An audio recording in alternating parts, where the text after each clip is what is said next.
Live from Studio 67 in Florida's capital county, it's time to get fact-checked. Access granted.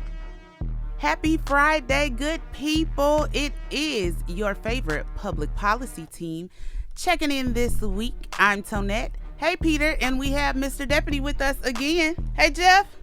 We made it through week 5. Halfway point. Let's do it. We're almost there. Oh, my gosh. It was so much going on this week. Kicking it off from your neck of the woods, Dave Days, Mambo Kings. Yeah, man, it was a blast. We had everybody from Miami come up. Wonderful food, wonderful music. I got to dance a little bit. They had lechon. They had gator tacos. Oh, my goodness, these gator tacos were amazing. Oh, I missed the gator tacos. I had some paella, though. Yeah, I didn't get a chance to try the paella. I'm a little picky with my paella. But other than that, it was a great time. Got to see some old friends from Miami. Partake in the activities, had a wonderful conversation with all the Miami delegation, and it made me realize that, wow, these two different sides of the state are it's like there's an ocean between them. It's crazy. I mean, Miami-Dade, I think you all are just your own state down there. You could say that. it's the state or country of or Miami-Dade, whatever you all want it to be. Yeah, no, it's definitely a melting pot down there. I was so sad I didn't get a spray painted hat. The line was so long, and I had to get the committee in the Senate. Yeah, I was doing other things, so I didn't get in line either. But yeah, just the people and everything. It was just beautiful just to see South Florida. It was like 10 o'clock, and while I had a beverage in my hand, people were getting in line to drink coffee, and I'm like, these folks are not going to sleep. Literally up. They had it out at Mambo Kings too, Tuesday night. Right. That's what I meant. It's an afternoon thing. Oh my gosh. Past Jeff, you don't drink coffee past like noon, right? Yeah, it's for me. It's a morning thing. It gets you going. I'm already 2 espresso shots deep. Yikes. Let's go. Sometimes you just gotta have a little bit more.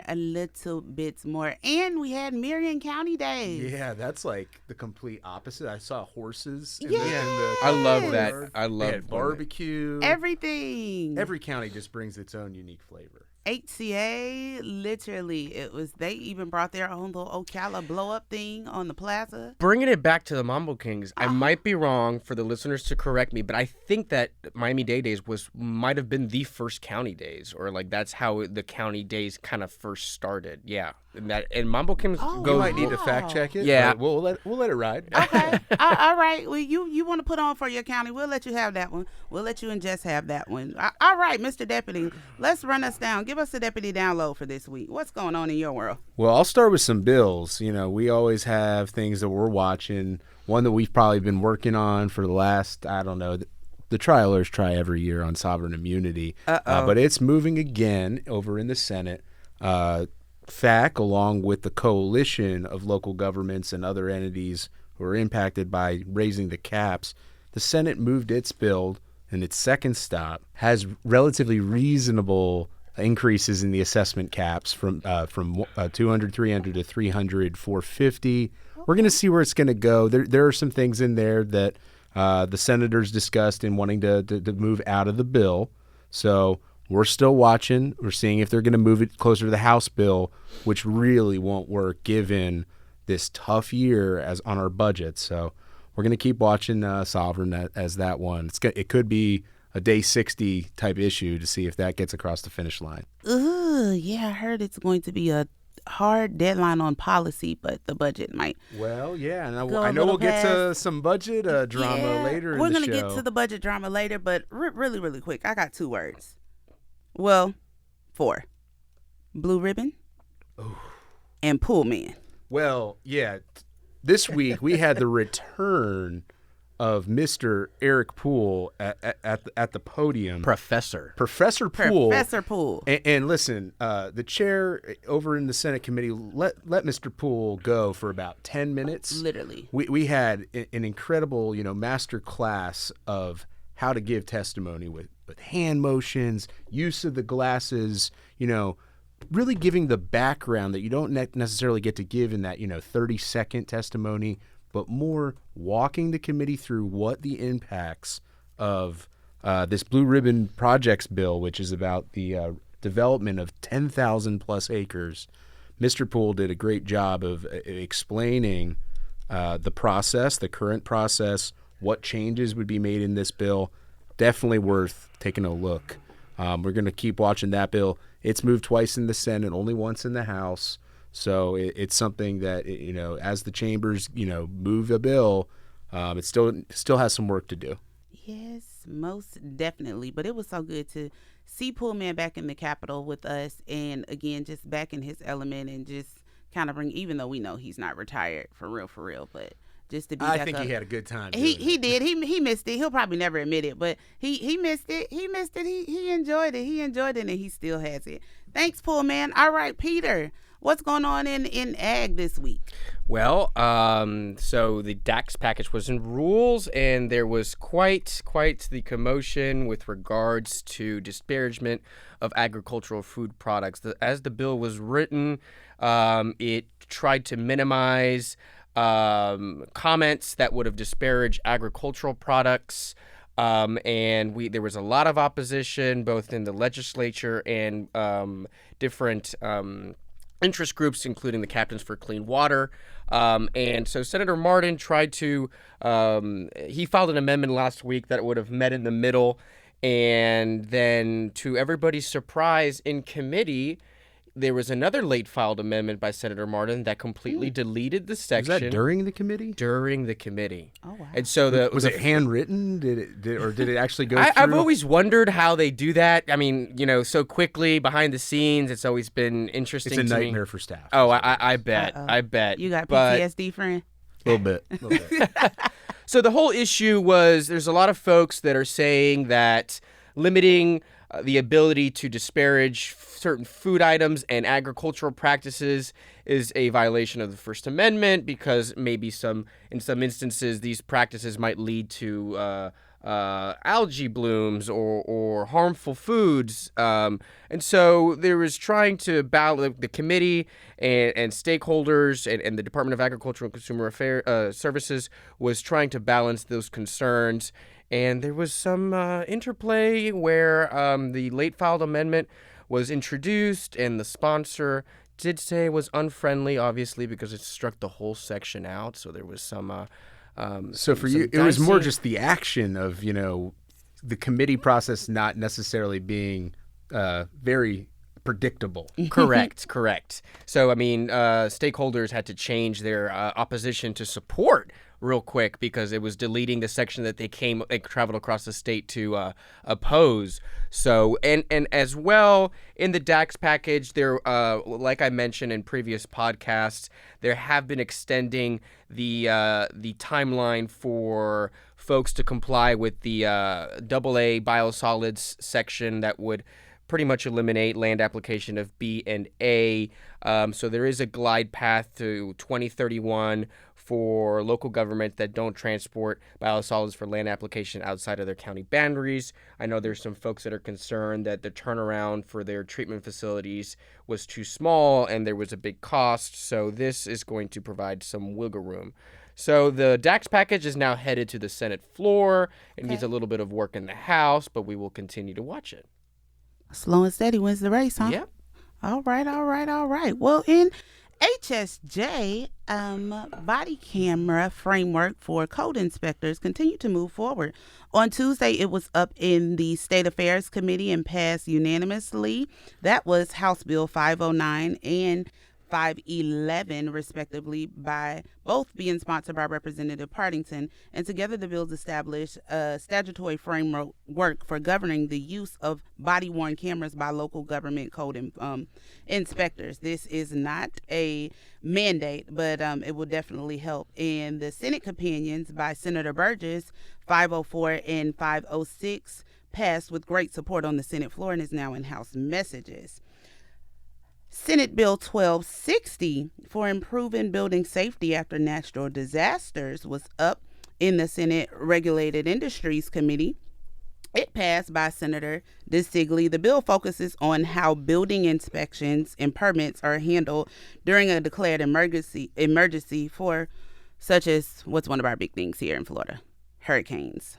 The bill strengthens emergency training requirements for certain county and city officials, and it directs the Division of Emergency Management to set minimal training hours for every 2 years so that our folks stay on track. The House Companion by Representative Cross passed its first committee this week as well, so we'll definitely see where that goes. Kicking it back to you, Mr. Deputy. You want to dip us into the budget? Well, we didn't think a lot was going to happen this week on the budget. There seemed to be this back and forth, ping pong of who's going to go first. Is it going to be, well, the Senate said, hey, the House is hosting. They've got to go first. So they postponed some of their budget drop, if you will. But then it started to trickle out a little bit yesterday on Thursday in the House Subcommittee for Appropriations. The chairs started saying at the end of the committee, I've presented my budget silo recommendations to Chair McClure. Interesting. And then, of course, we get that text alert, email alerts. Good old Peter Schwartz. And in the afternoon, voila, there was a House budget. And in that budget, it came in at $113.6 billion, which is roughly $1 billion less than where they ended last year. So this is...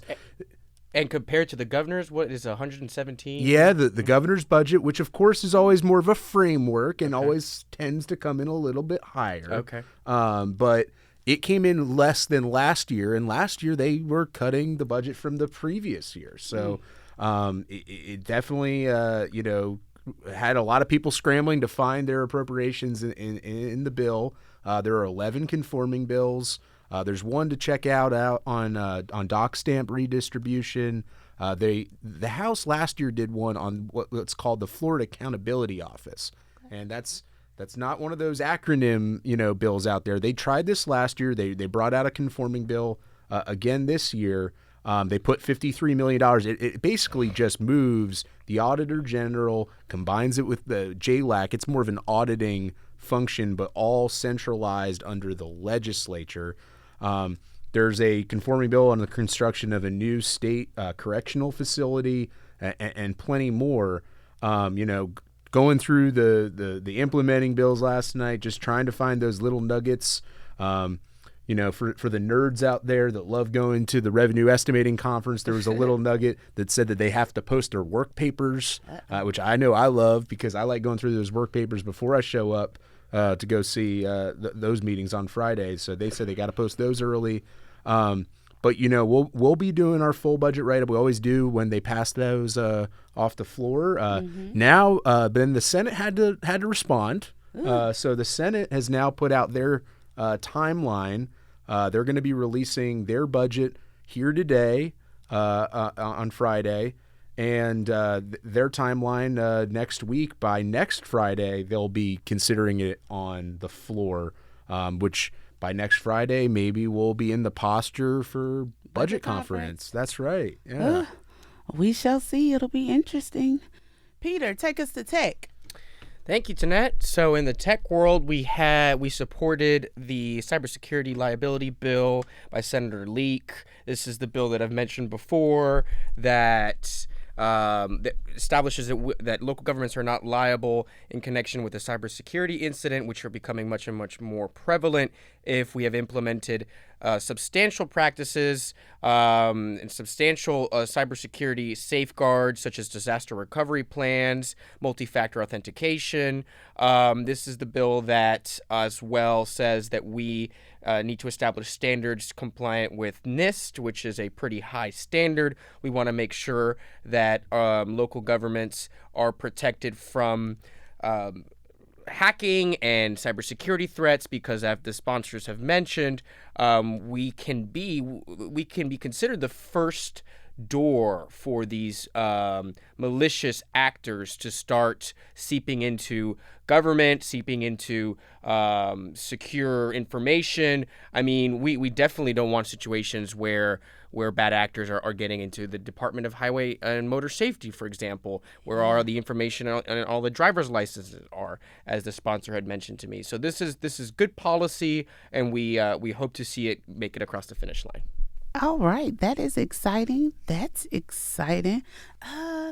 Quick little update. Mr. Deputy, I know you ran down the numbers for us. What's going on with property tax? Are we making any progress? Well, not much this week. Okay. Didn't stress you out too bad, huh? The House is just like, hey, when are we going to get this proposal from the Senate? And I'm wondering the same thing. I talked to a lot of folks over there on the Hill. We're still waiting on the Senate to make their move. So again, as now the budgets are rolling out, some things are starting to get in place. Still no sign of a tax package, which is of course not related usually to property tax. So a lot of things still to be determined here. This is going to be interesting, and we're literally in the middle, week 5. Allegedly.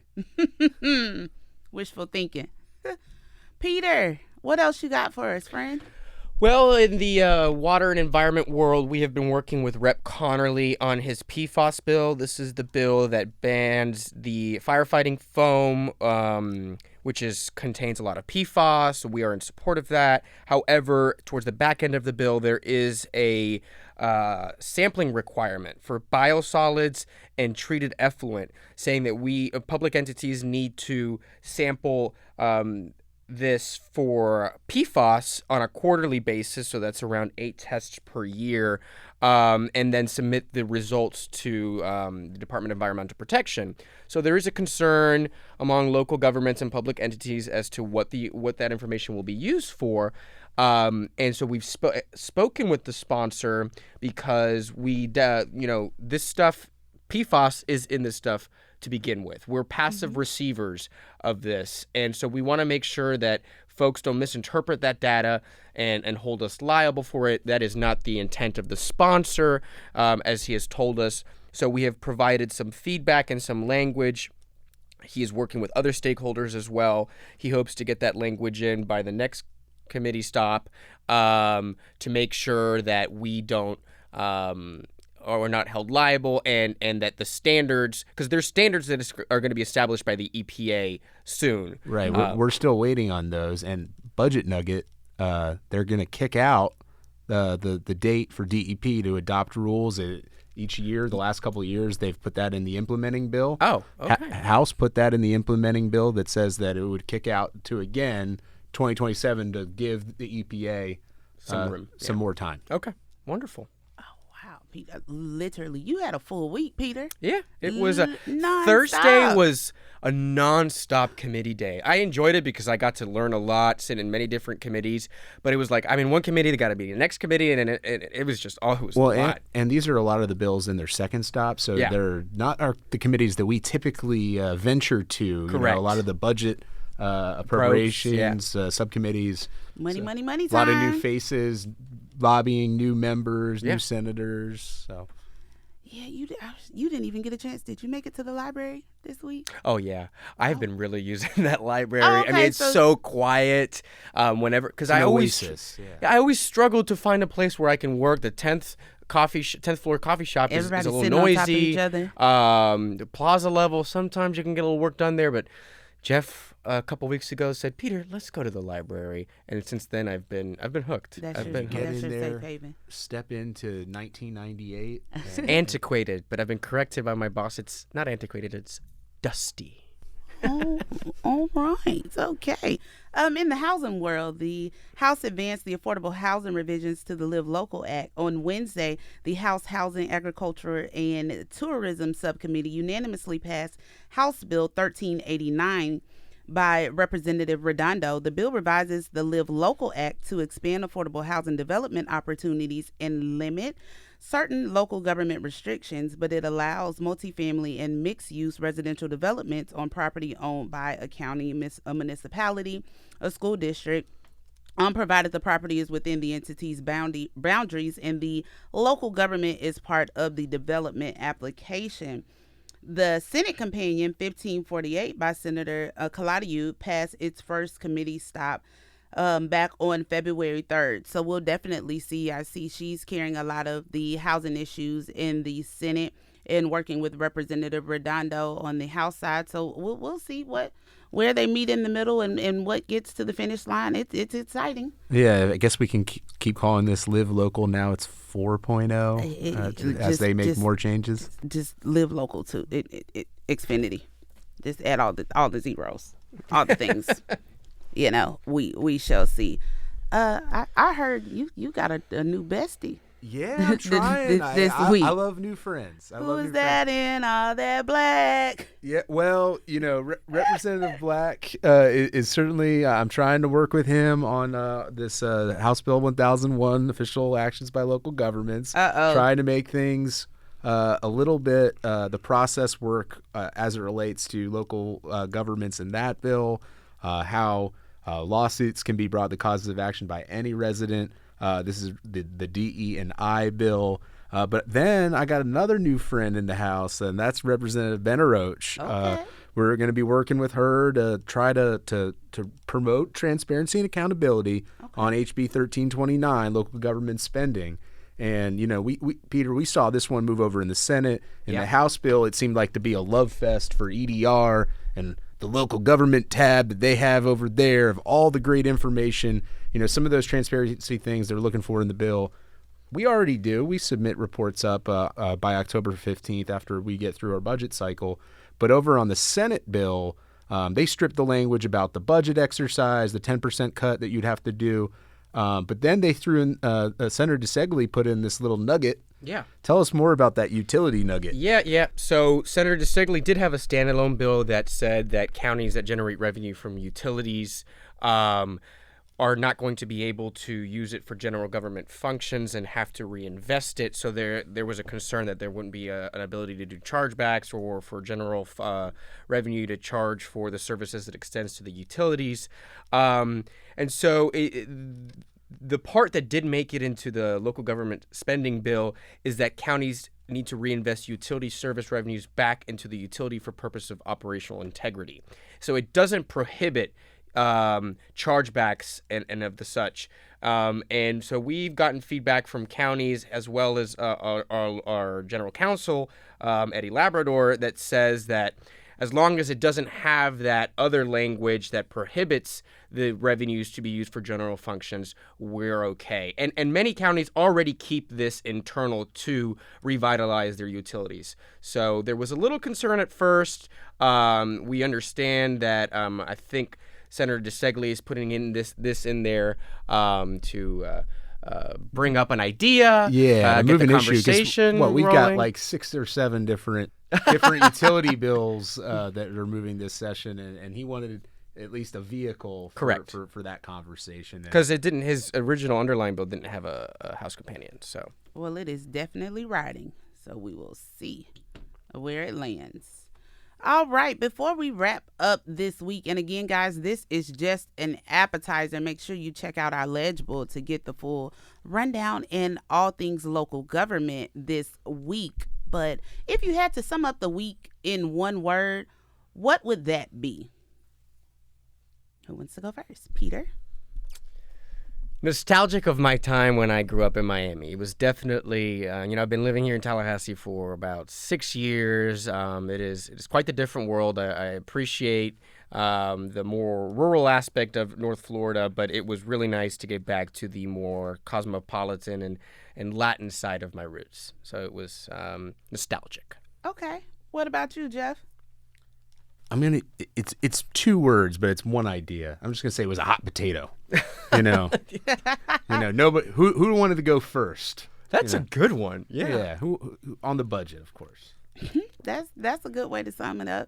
I think I would have to say this week for me was the audacity. That's just that's all I got. It's the audacity. It literally it's the audacity, and I think Boss Man, Pool Man, and the Queen who's in charge, Ginger Delegault, would agree.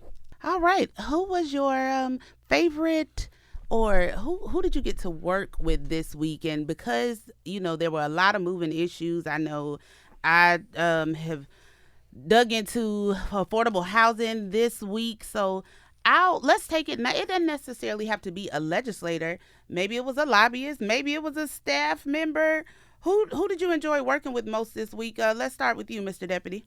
Well, I had a chance to be part of a panel on Wednesday night down at FSU Law School. So I'll give a shout out to the lobbyists that I got to be on the panel there, including former FACer Joanne Hart, who's over at the Florida Dental Association. So we got to inspire the youth, and it was really good because I could share some great experience about testifying. So the law students loved hearing about what the best advice I can give is telling a story. That's what you got to do at a podium, because sometimes you don't get a lot of time and you want to leave a mark. That's amazing. And it's always a blessing when you get an opportunity to pay it forward and give back to our community, especially in, a hectic environment like this. That definitely makes a difference. So I know they enjoyed having you there. Peter, what about you? I definitely had a wonderful time talking to Rep. Connerly on the PFAS issue, and we had a little conversation on buffers. He's a very known expert on these subjects, right? Engineer. So it was nice to sit down in his office, and he gave me a little bit of a overview of how things are done across the state. And I look forward to continue working with him. The folks speak very highly of him, and he's a wonderful legislator. Okay. I think I will have to go with the lobbyists this week. And it would be none other than the Arrow Group. Kim McDougal, yes. Mr. Albert, Edgar Fernandez, Cherry Price, Kim Sugar. Just all of them, yes, just literally all things affordable housing, just literally the dive in. And I think that's one of the beauties in this business is the relationships, the wealth of knowledge. Like you see somebody who's gone from former governor's chief of staff, like literally folks who have run agencies, who have been staffers, attorneys, all the things, and they just bring in all of their knowledge and literally just craft things for all 67 counties. This is not a one size fits all, and that's something that we preach to our members in the Florida legislature on a regular basis. We can't just vote for one bill if what fits for Miami-Dade might not work for Pasco. What works for Pasco might not work for Bay. What works for Bay might not work for Okaloosa.